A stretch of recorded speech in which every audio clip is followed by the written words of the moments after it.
Prime news की खोजी पत्रकारिता ने पिछले 5 दिनों में बीबीडी ग्रुप के उस तिलिस्म को तोड़कर रख दिया है जिसे देश में अजेय माना जाता था।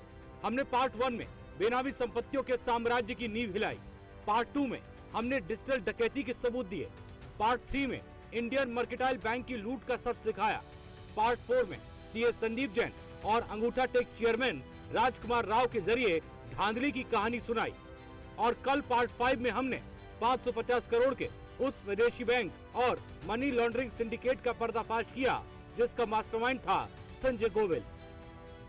लेकिन आज बात होगी उस खेल की जिसे देश की रगों में दौड़ना चाहिए था, लेकिन रसूखदारों ने अपने परिवार के मनोरंजन का साधन बना लिया।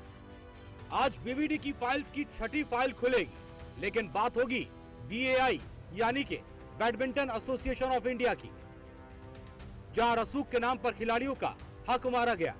आज हम दिखाएंगे कैसे देश के तिरंगे और खेल मंत्रालय की साख को ताक पर रखकर रसूखदारों ने जापान की सैर की। आज खुलासा होगा कैसे एक खेल संस्था को प्राइवेट लिमिटेड कंपनी की तरह चलाया गया।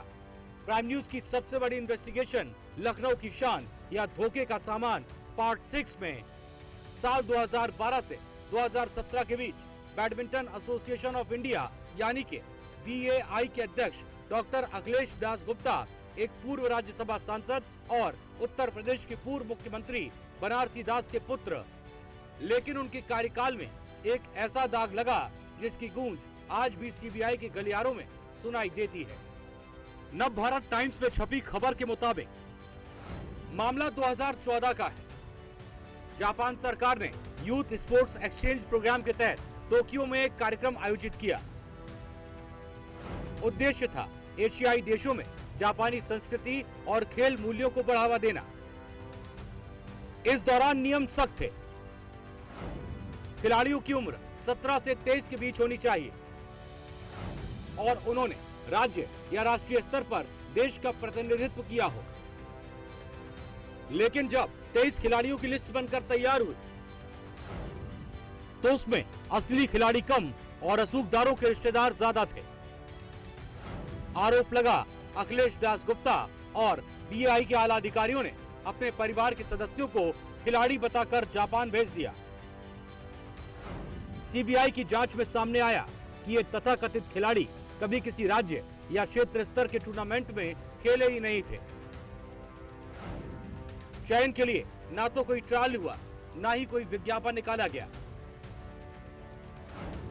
यानी रसूखदारों ने चोरी छिपे सरकारी खर्च पर अपने बच्चों को जापान की सैर करा दी।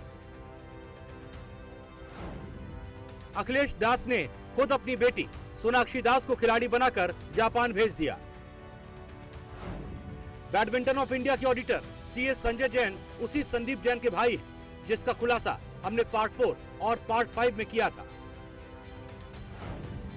जो 23 लोगों की टीम जापान गई थी, उनमें 7 लोग अफसरों के रिश्तेदार थे, जहां बिना किसी ट्रायल के विज्ञापन के रिश्तेदारों को खिलाड़ी बनाकर भेज दिया गया। CBI ने अपनी रिपोर्ट में कहा अखिलेश दास गुप्ता के साथ साथ DCBA के जनरल सेक्रेटरी जितेंद्र कोचर,